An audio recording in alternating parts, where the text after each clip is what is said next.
So Chief Armstrong, you were nominated for a 2023 Rising Phoenix Award by Angel Tucker. Thank you so much for accepting the nomination. Thank you. I appreciate it. You are so welcome. You have been through some really hard times, and you've overcome them, and I'd love to know a little bit more about what those hard times were. Do you mind sharing? No, I'd be more than happy to share. Okay. So some of the things I referenced in my nomination, actually I think everything was personal adversities and, so to speak, tragedies that I've dealt with throughout my life. And mainly over the last 14 years, I have a son, Nicholas, who I got pregnant with back in July. I'm sorry, he was born in July of 2008. Okay. But when I was pregnant prior to that, we found out that he had major heart problems. Okay. As a matter of fact, when we went for the 20-week ultrasound a little bit early, and when they look for certain things during development, one of them is the 4 chambers of the heart. Right. And they did not see that. And so you can imagine how confused and upset and facing all sorts of uncertainty about what the problem was, what the prognosis was, if he would survive or not, even to birth, let alone beyond that, was very, very difficult for my husband and I.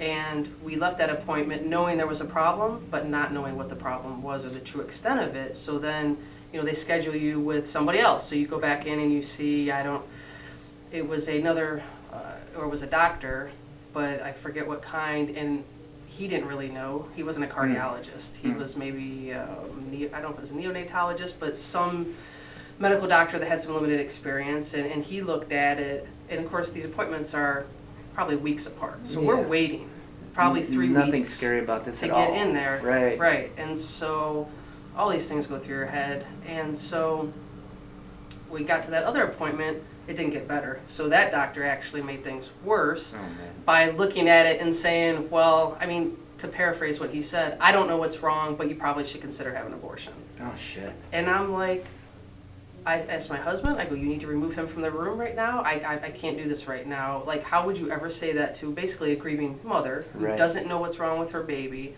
And even to suggest that at a time like that was unbelievable to me. Yeah. So we got referred to a cardiologist, a pediatric cardiologist.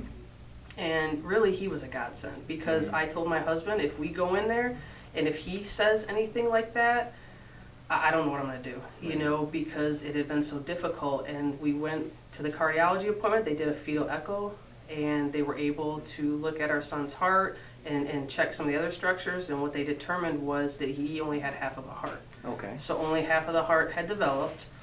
And the good news was that we shouldn't have any problems carrying him to birth. But then after birth, he would require hospitalization and most likely 3 surgeries if they could basically reroute blood vessels. You can't really fix it, but you can make it work better so that you can survive and kind of go on with your life, or possibly transplant. So that cardiologist was amazing. He was in Toledo because, you know, sometimes you can't find these services here, so we didn't know if we'd have to go to Michigan or to Columbus or Cincinnati. And so that pediatric cardiologist stayed with us and explained what the options were and reassured us that my child would be fine. And then after he was born in July of 2008, he was born here, spent 2 days here, and then was sent down to Columbus for heart surgery. Okay. Except we get down to Columbus, and we were behind him because he went by ambulance, and I drove with my husband because I had some postpartum issues, and so it's kind of like just add to everything. And we get there, and we were a little bit behind him, and they grab us and said, hey, we need to take him to emergency surgery. Oh, my. And we said, what's the problem? And it's like probably 9 or 10 o'clock at night. It was late, it was dark. We're in an unfamiliar place with doctors we've never seen. Right. And they say, we have to take your child to emergency surgery. And they take us back to the consultation suite, and we're talking. And I said, we came for heart surgery. What's the problem? And they said, he doesn't have an anus. There's no anal opening. Therefore, his belly now is swelling. And if we don't do something about it, you're going to end up with a bowel perforation and sepsis and that sort of thing. So they needed to take him for emergency surgery to create a colostomy at 2 days old. Wow. And so I'm thinking to myself, great, you know, when it rains, it pours. We knew we were dealing with one major issue. Now here's another major surgery. The child's 2 days old. He's on medications to keep his heart functioning in a manner that will let him survive. And now we're going to put him under anesthesia for a major surgery. Yeah. And so the anesthesiologist and the general surgeon are talking like in the next room. You can hear, the walls are very thin. And I can hear them essentially arguing about what to do, because the surgeon wanted to go ahead and complete the repair, so they can create an anal opening, and they can possibly fix that if you have enough bowel or whatnot. And he wanted to go ahead and fix it and put the ostomy in all at the same time. And the anesthesiologist said absolutely not, because of the heart condition. Right. They didn't want him under anesthesia any longer than it took to basically save his life. Right. So, we can hear them. And so I walk out and I grab whoever was standing there, and I said, I'm going to make this very easy on you. You do what's necessary to save his life. The rest we will fix later. Yep. And so I'm like, we're done. Let's just do that. We can deal with the other things. And so that's what they did. And he went to surgery and then recovered from that for about a week, and then went to have open heart surgery. Okay. About 7 days old. Wow. And so, in a nutshell, we spent the first 6 weeks in the hospital with him. He had those 2 surgeries and then needed a feeding tube. We went from Columbus back to Toledo. And it's just a very stressful time. Yeah, and my husband had to say other the least. children. This was my first child. Right. And so it was, even being in the medical profession, I had been a firefighter, a nurse, paramedic. I became a paramedic then. It's not something you can prepare for, nor even understand how you would react in a situation like that. I hate to say it gets worse, but it does. So I tag-tied in May. Yeah. And so the end of December of that year, so about 6-7 months later, my mom calls me and says she's not feeling well.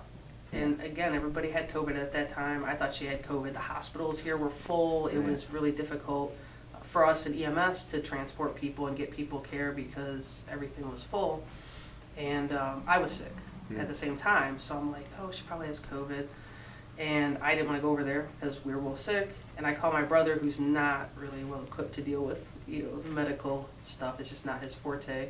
And I said, hey, can you take her over to the hospital? I don't know if she has COVID or what. And he takes her to a freestanding ER because, again, everything was full. And I looked around to see, which place was best. And so he takes her there and then calls me an hour later and says, you got to come over here. Something's wrong. Okay. And so I'm like, I'm sick. What do you want me to do? And he goes, no, you need to talk to this doctor right now, and hands the phone to the physician, who then talks to me. And I said, what's going on? And he said, well, your mother has a very large brain tumor. Oh, shit. And so I said, okay, I'll be there in a minute. Threw a mask on and went over there. And so I get there and I start talking to her, and it's very apparent to me that something is wrong. Right. Because her symptoms were kind of in line with somebody having a stroke, maybe. Wasn't making sense, wasn't looking at you, was gazing off. And so we're at a freestanding ER, so she needs to get to the ER. And it was snowing. Like I said, all the hospitals were full. Everything was backed up. Yeah. So I told the doctor, I said, listen, can you just sign her out? Like, leave the IV and stuff in place, sign her out, we will take her over. And he's like, I get it. That is probably the best. Took her over to St. B's. She had brain surgery to remove that tumor within a few days. They gave her steroids and then had surgery, which that went fine, but it was cancer. It was lung cancer that spread to her brain. Right. And so this is the beginning of January now. And the end of January, I find out that the mayor is going to offer me this job. I had already applied for it. I was going through that process. And the mayor called me and said, hey, we'd like to offer you the job.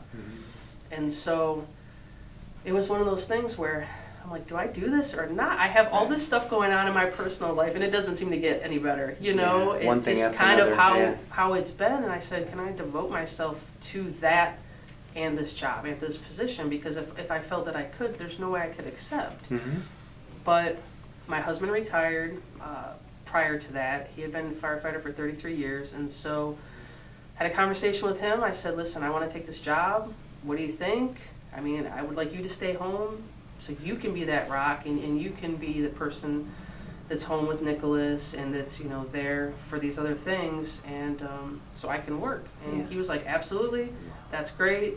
And my husband has been amazing, just absolutely amazing. So my mom moved in with us after that surgery, went through chemo radiation, and then ultimately the cancer came back, and she ended up in hospice, I think think it was in July. Ended up in hospice in July, so she died 6 months later. I really enjoy the job, Yeah. and I never really thought about being that role model for women, for other people that aspire to achieve positions like that.